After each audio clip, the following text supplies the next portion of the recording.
Gracias al Banco Humanista de Conciencia por el trabajo que estáis haciendo, por estas conferencias, por colgarlas en la red y permitir que mucha gente pueda acceder a ellas desde todas las partes del mundo, ¿no? Hay un movimiento de conciencia muy importante y vosotros lo facilitáis. Y gracias a vosotros por estar aquí a escuchar un tema pues muy actual, que es la crisis. Fijaros que estamos en una época de crisis personal, de crisis social, crisis en lo que es la Iglesia, en lo que es la enseñanza, la medicina, la política, la economía, las leyes. Hay crisis en absolutamente todo. Pero, ¿qué pasa? Que como no sabemos, estamos intentando arreglarlo con paños y apaños del siglo pasado, del siglo XX. Decía Einstein que los primeros 25 años de cada siglo son esenciales para marcar la trayectoria de lo que va a ser el siglo XXI. O sea que tenemos la oportunidad de estar abiertos al cambio. Y la crisis es una oportunidad. Y oportunidad para cosas nuevas, para imaginación. Entonces, bienvenida la crisis. Los chinos escriben la palabra crisis con dos trazos. Uno dice ojo, peligro, y el otro habla de oportunidad. Y dicen, todas las crisis tienen dos elementos, peligro y oportunidad. Con independencia de la situación, en el corazón de cada crisis se esconde una gran oportunidad. Dice Rumi, que es un poeta persa del siglo XIII, que donde hay ruinas hay un tesoro escondido, que busquemos ese tesoro en el corazón desolado. Cuando tenemos esa crisis nos obliga a entrar en nuestro interior, porque nada de lo exterior nos sirve. Entonces es cuando encontramos los elementos diferentes y personales para salir de esa crisis. Abundantes beneficios esperan a quienes descubren el secreto de encontrar la oportunidad en la crisis. Tenemos que aprender a ver esa oportunidad en la crisis, porque nos obliga a sacar lo mejor de nosotros. Dice Einstein de la crisis, no pretendamos que las cosas cambien si siempre hacemos lo mismo. La crisis es la mejor bendición que puede sucederle a personas y países porque las crisis traen progresos. Resulta que nosotros creemos que el hacer todas las cosas rutinariamente nos da una seguridad. Y dicen la gente que sabe mucho que la rutina es el descanso o las vacaciones de los ignorantes. Y sin embargo, el ritmo es el descanso de los sabios. ¿Qué diferencia hay entre rutina y ritmo? En la rutina estamos siempre haciendo lo mismo y nuestra cabeza no se tiene que esforzar. Podemos estar pensando en lo que cenamos ayer, o en lo que me han dicho antes, o en lo que voy a hacer después. Por eso agota. Y en cambio en el ritmo, cada día es un día nuevo, cada momento es un momento nuevo, lleno de plenitud, y porque lo vivimos desde la consciencia, desde el aquí y ahora. Esa es la diferencia entre ritmo y rutina. Pero nosotros queremos la rutina. Y si no hay algo que nos desestabilice, seguimos con nuestra rutina. Cuando es lo mejor que nos puede pasar, ese socavón, no pasa nada. Pensemos que las personas más completas son aquellas que han pasado por crisis, que han pasado por pérdidas, han pasado por dolor, que la vida les ha metido en ese pozo oscuro y que han encontrado esa manera de salir y que cuando salen son mucho más fuertes, mucho más abiertos, mucho más tolerantes y mucho mejor seres humanos. Siempre, de cualquier crisis, podemos encontrar una sabiduría si sabemos verla y entonces podemos crecer. La creatividad nace de la angustia como el día nace de la noche. Es en las crisis donde nace la inventiva, los descubrimientos y las grandes estrategias. Quien supera a la crisis se supera a sí mismo sin quedar superado. Esto es lo que os decía antes, que no podemos estar empleando los métodos del siglo XX para los problemas del siglo XXI. Hay que tener inventiva, hay que generar esa imaginación, hay que arriesgarse. Desgraciadamente o por suerte, crecemos a través del dolor, que nos da esa escala más en la conciencia. Pero llegará un momento en que no necesitaremos crecer por el dolor, porque estaremos ya en la conciencia y sabremos que todo está bien y que todo tiene un para qué. Y ese para qué es nuestra propia evolución. Quien atribuye a la crisis sus fracasos y penurias violenta su propio talento, respeta más a los problemas que a las soluciones y la verdadera crisis está en la incompetencia. Qué fácil es echar pelotas fuera. Siempre decimos, bueno, es que esta crisis o esto que me ha salido mal es por mis padres o por mi pareja o por el jefe o por tantas cosas. ¿Pero qué? ¿Les estamos dando el poder a los demás? Nos estamos dejando arrebatar el poder. ¿Y nosotros quién somos? ¿Por qué no retomamos ese poder? Pues la crisis nos obliga a retomar el poder que somos y a cambiar lo que podamos cambiar y lo que no podamos cambiar, decidir de qué manera lo vamos a tomar. El verdadero problema de las personas y de los países es la pereza, salida... A ver. Bueno, en encontrar soluciones. Yo aquí es que lo veo mal. Sin crisis no hay desafíos. Sin desafíos la vida es una rutina, una lenta agonía. Sin crisis no hay méritos. Es en las crisis donde aflora lo mejor de cada uno, porque sin crisis todo viento es caricia. Si nosotros miramos para atrás, yo la primera, miro en mi vida, realmente las situaciones que me han hecho cambiar son aquellas en que la vida me ha dado la vuelta como un calcetín, en el que se me han desestabilizado todo aquello donde yo me apoyaba, toda la gente, situaciones, y me han obligado a tomar el timón de mi barco y a cambiar de rumbo. Entonces, eso es muy importante.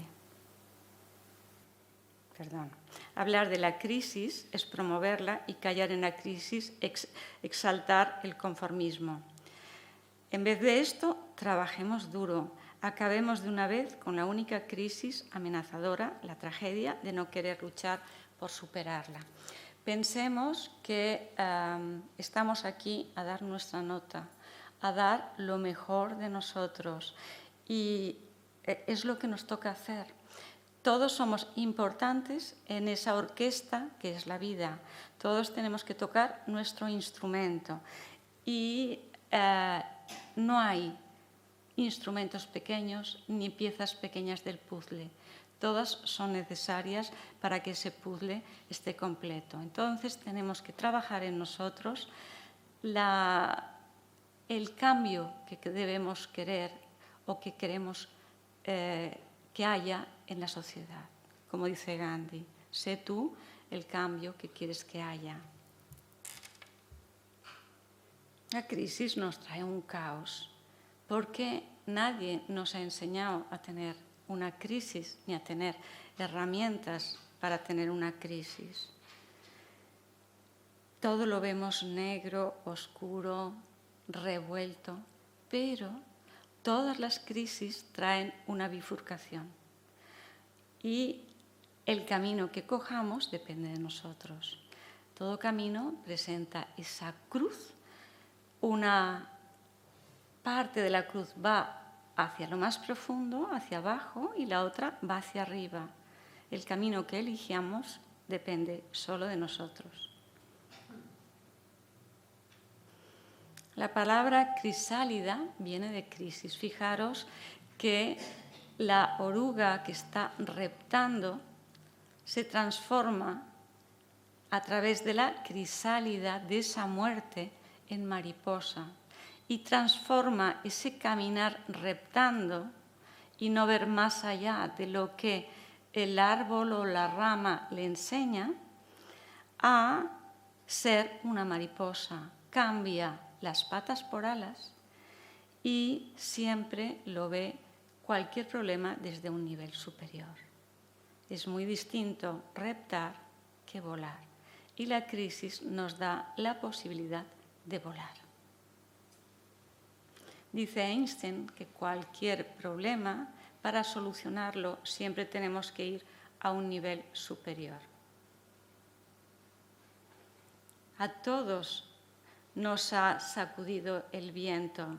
No hay árbol que el viento no haya sacudido. Este es un proverbio hindú y es verdad. Pero a veces cuando somos muy rígidos en nuestras creencias, como un roble, pues resulta que ese viento puede tirar abajo más fácil un roble que un frágil bambú, porque se va el viento y el bambú vuelve otra vez a su sitio. Fijaros que tenemos que aprender que existe una ley de correspondencia en la cual nos pasa absolutamente todo aquello que nos tiene que pasar, para que aprendamos. No hay nada porque sí, todo tiene un motivo y es algo bueno para nosotros. Y que cuando aceptamos, nos dan las herramientas para que aquello funcione y salgamos con un aprendizaje. Tenemos que aprender a fluir con la vida.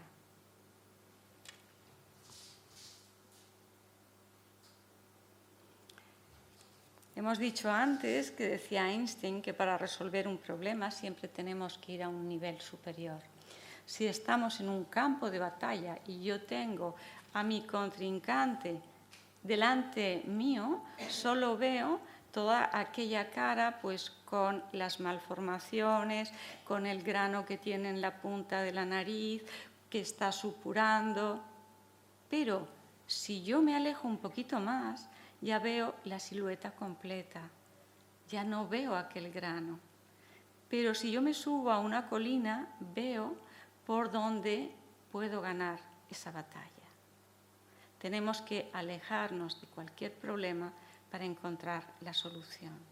Porque cuando uno está en el fragor de la batalla, estás agotado y no dolorido, no encuentras la salida. Nadie nos quita la libertad última de cómo tomamos aquella piedra que aparece en el camino. Yo no sé si vosotros conocéis a Viktor Frankl. Él ha sido un neurólogo, un psiquiatra importante, es uno de los pilares de la psiquiatría con Freud y Jung, es austriaco, y él creó lo que es la logoterapia, que además de ser una técnica terapéutica, nos enseña una manera de vivir buscando lo significativo, el significado de las cosas para ser felices. Porque aquí venimos a ser, no a tener. Y venimos a aprender el regalo que es la vida en el cada día. Y a hacer y a agradecer todo lo que tenemos en el cada día.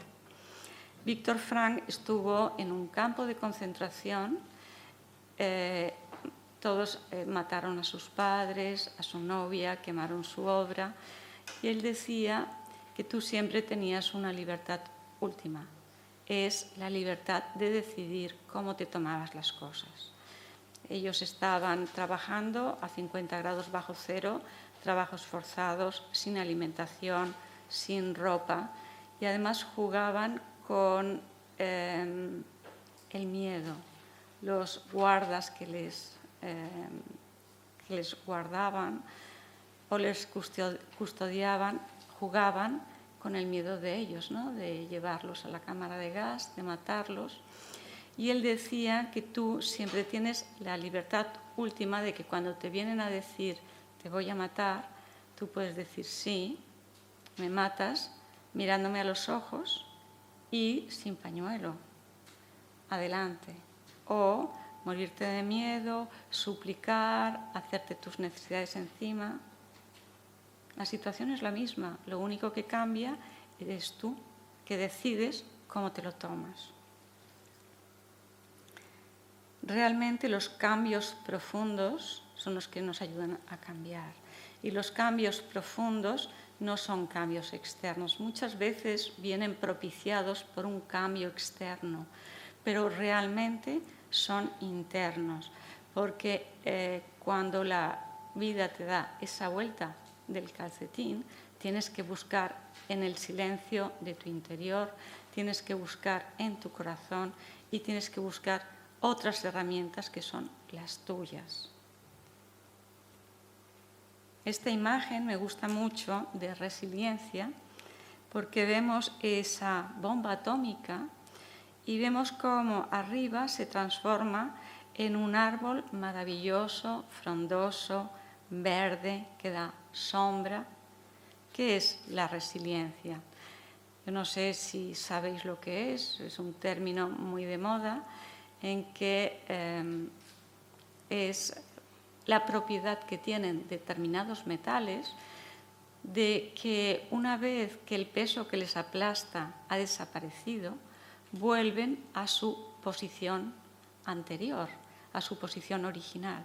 Pero el hombre nunca vuelve a su situación anterior, siempre vuelve con una vuelta más de la espiral, con un grado más. Es más persona, es más tolerante, es más humano. Decía Víctor Frank que siempre la persona que ha caído y se levanta es mucho mejor que la que no ha caído.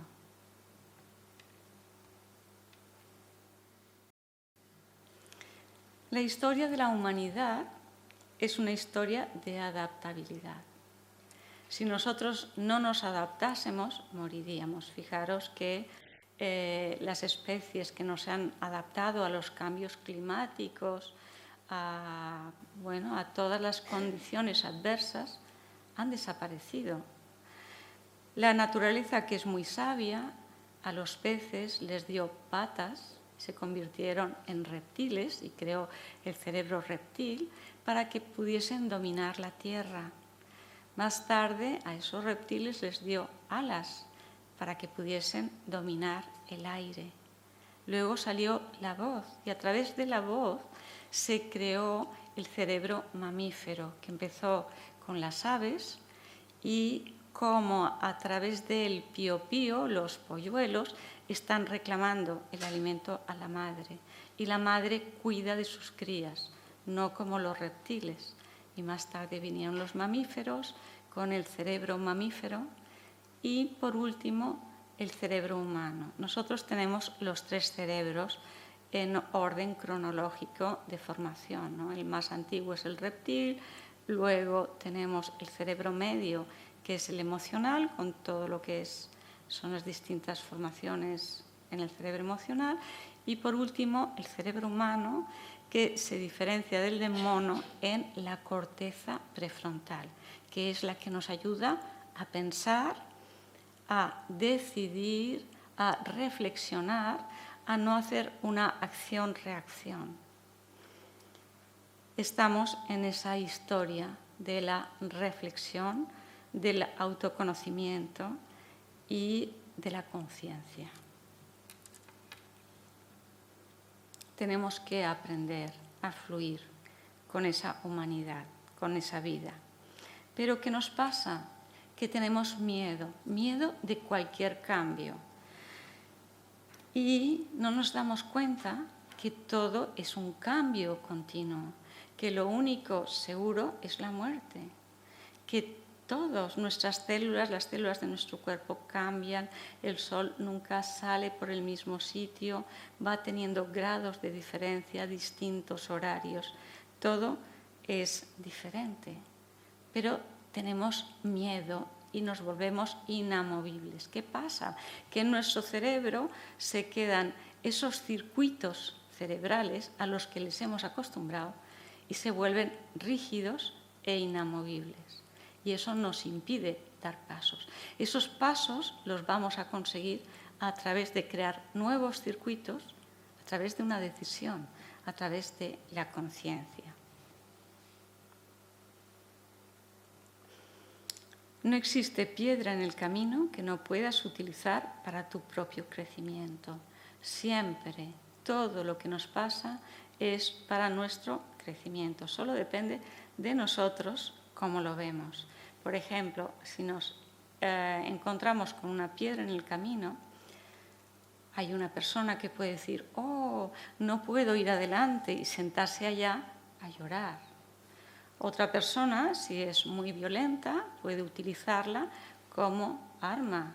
David mató a Goliat, claro que él salvó a una tribu. Un niño puede utilizarla para ver qué pasa y lanzarla a un lago y ver cómo produce ondas. La persona que está cansada dice, ¡oh, qué buena suerte tengo! Y se sienta a descansar allá. Y por último, hay algunos, como Miguel Ángel, que es capaz de descubrir el ser, la estatua, el genio que mora dentro de la piedra y es capaz de sacarlo. La piedra es la misma. ¿De qué depende? Solo es de nuestra actitud. Tenemos que aprender a utilizar esa piedra. Hay una historia que también a mí me gusta mucho, que no sé si la conocéis, que es la de un burrito. Que hay un burrito que se lesiona y ella es muy mayor y se cae a un pozo muy profundo. Y su dueño lo quiere sacar, pero no hay manera de sacarlo. Entonces llama a todos los vecinos que le ayuden a sacarlo. No pueden.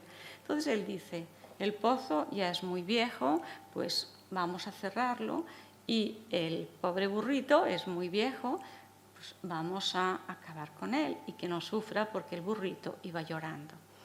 Entonces empiezan a tirar encima tierra y palas con tierra y palas con tierra, y de repente empieza a salir una cabecita por allá, por el pozo, y se dan cuenta que cada palada de tierra que echaban, el burrito hacía así con la espalda, lo tiraba al suelo, lo pisaba con las patas y eso le iba sirviendo para ir subiendo hasta que por fin puede salir.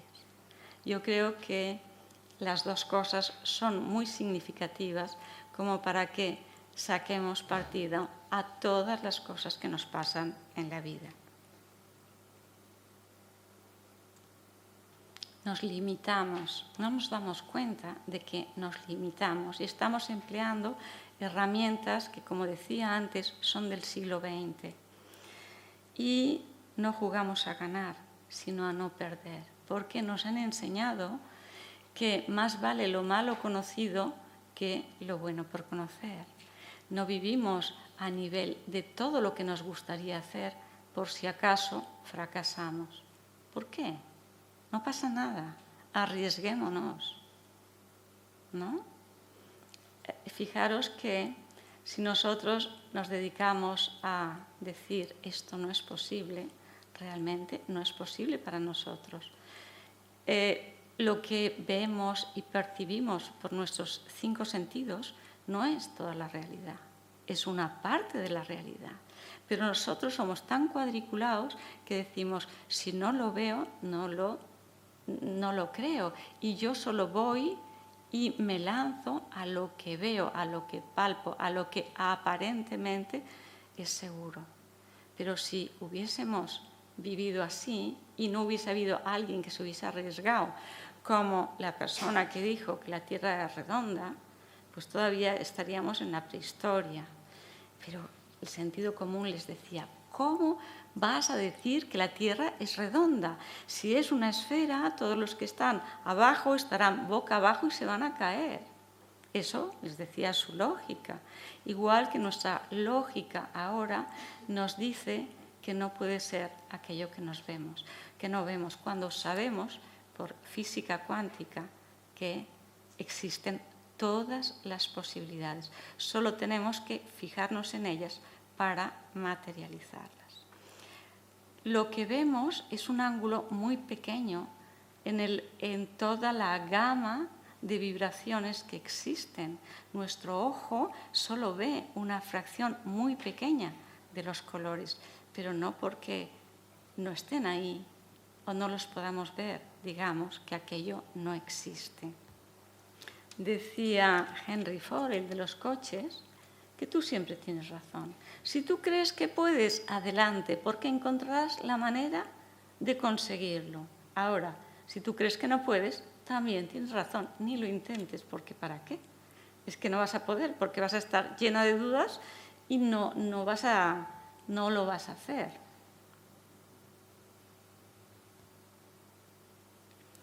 No vivimos a nivel de toda esa gama que tenemos de posibilidades, toda esa gama que tenemos de cualidades, las tenemos todas. ¿Por qué no nos arriesgamos? No vivimos a nivel de nuestros talentos, sino a nivel de nuestras creencias. Y nuestras creencias nos limitan. Tenemos que pensar que nosotros creamos lo que creemos. Si creemos, como decía Henry Ford, que no podemos, es que no va a poder ser. Y nos limitamos a lo pequeño. Preferimos lo predecible pequeño que lo impredecible, por muy grande que sea. Pues no, eso es una época pasada. En este momento tenemos todos los físicos cuánticos nos están hablando de que creamos a través de nuestra conciencia, donde prestamos la atención. Fijémonos y observemos nuestras creencias. A lo mejor ni son nuestras, sino que son de nuestros padres que nos repetían unas frases de pequeños, o son nuestras que nos vamos diciendo yo no puedo. Observemos eso y modifiquémoslo. El cerebro le es igual si lo crees como si no lo crees. Si tú se lo dices, funciona como sí. Tenemos miedos, por eso no nos arriesgamos. Y no nos damos cuenta que el miedo a sufrir es peor que el propio sufrimiento. Cuando nos ha ocurrido aquello que era lo peor que pensábamos que nos podía ocurrir, nos damos cuenta pues, que no era tan malo y que tenemos herramientas para que aquello se solucione. Decía Descartes que él había sufrido tantísimo en la vida, él lo decía cuando murió, que el 95% de las cosas por las que había sufrido no le habían pasado. Es muy triste llegar a la hora de nuestra muerte sin haber realizado nuestros sueños, sin haber sido nosotros, habiendo sido lo que otras personas quieren que sean, no habiéndonos atrevido por miedo. Dice Anthony Robbins, no son los eventos de nuestro día lo que nos da forma, son nuestras creencias sobre lo que estos eventos significan. Y eso es así, es lo que veíamos con la piedra. La piedra cada cual puede interpretarla de una manera. Tú puedes darle una importancia, un significado a las cosas.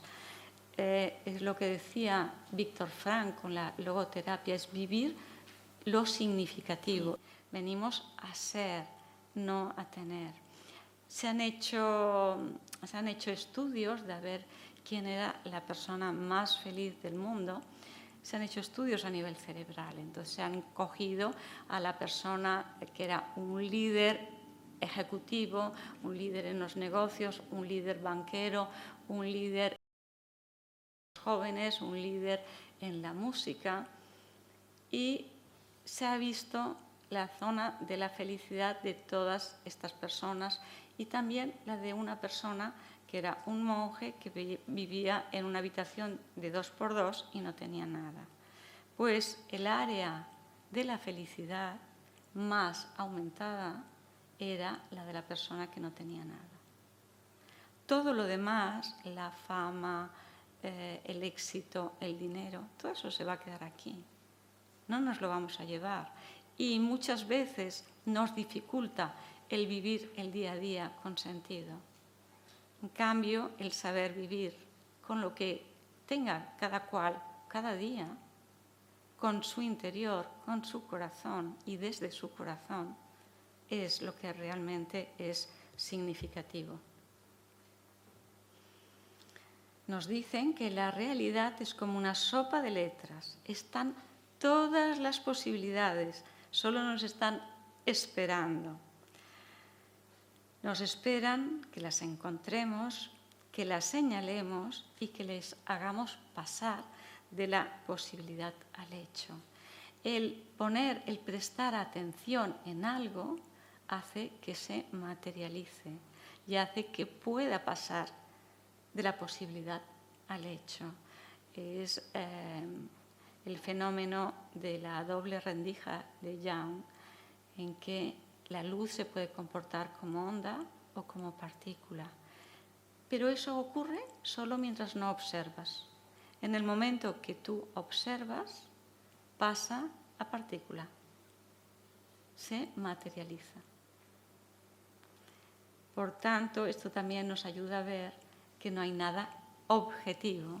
La ciencia que dice que las cosas tienen que ser reproducibles y objetivos, en absolutamente todos los fenómenos que observamos, entramos nosotros, entra lo subjetivo. Vamos buscando soluciones que nos den seguridad en vez de soluciones que nos ilusionen o nos amplíen. Estamos en el siglo XXI, estamos en otra conciencia, arriesguémonos.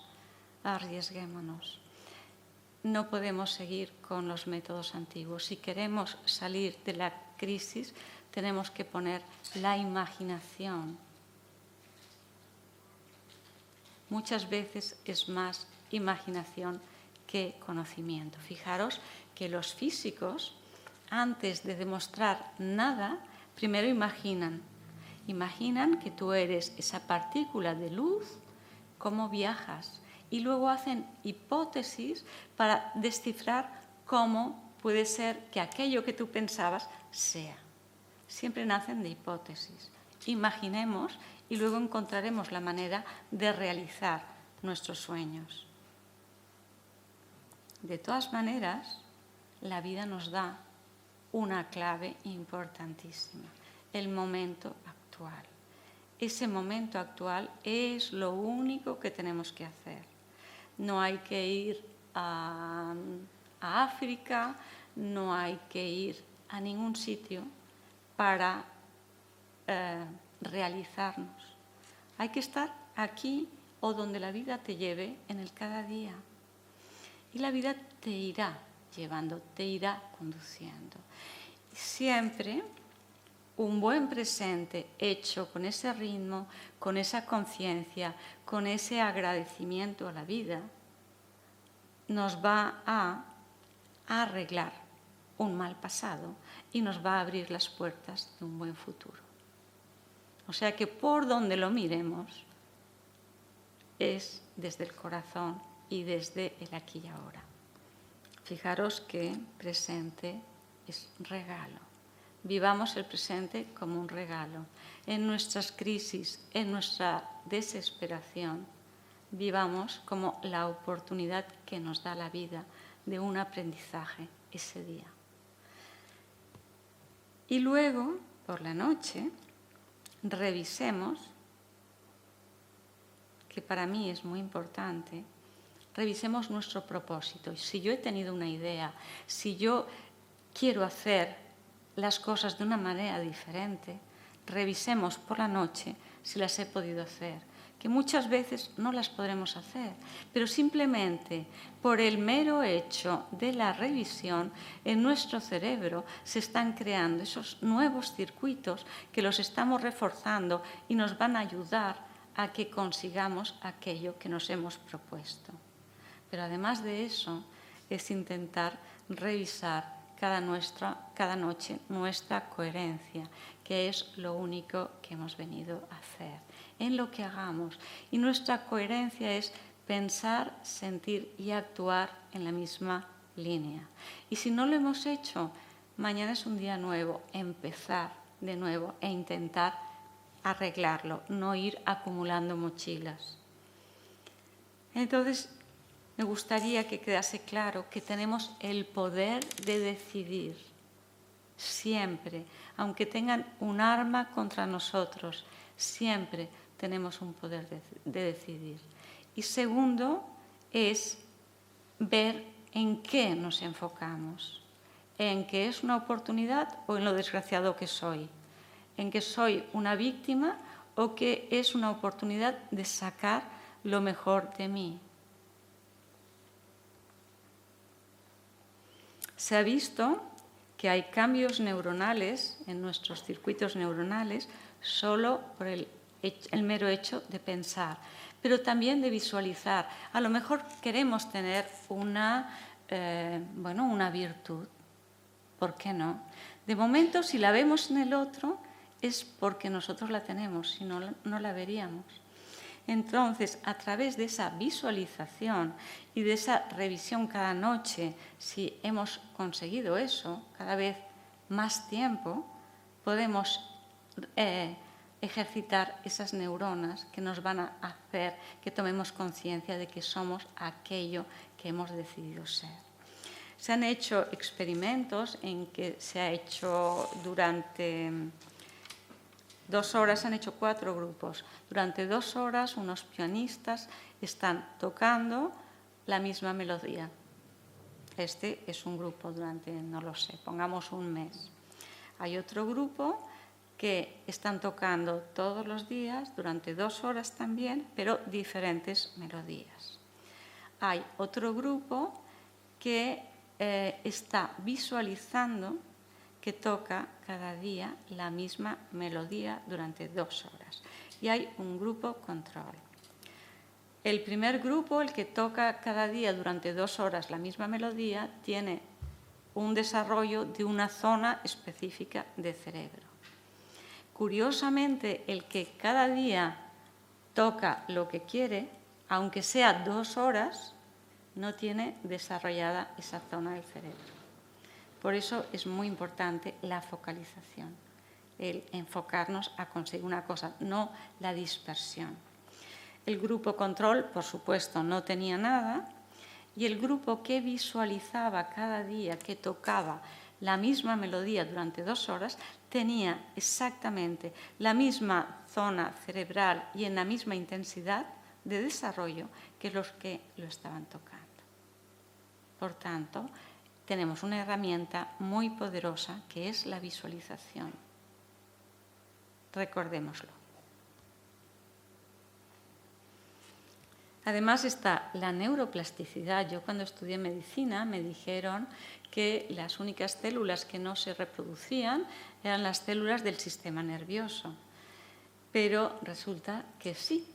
La doctora Rita Levi Montalcini recibió el Premio Nobel de Fisiología por descubrir un factor de crecimiento neuronal. Ella murió hace 2 años y estuvo activa, ella murió me parece que a los 100 y pico años, ella estuvo activa neurológicamente y yendo a África hasta los 101, bastante.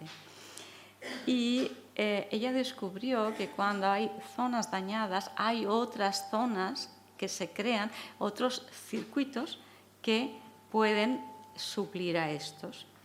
Y además se ha visto que nosotros, a través de esa focalización, a través de querer esa cosa, podemos cambiar nuestra mente y podemos cambiar, pero nuestra mente física también, nuestros circuitos neuronales y también nuestras percepciones.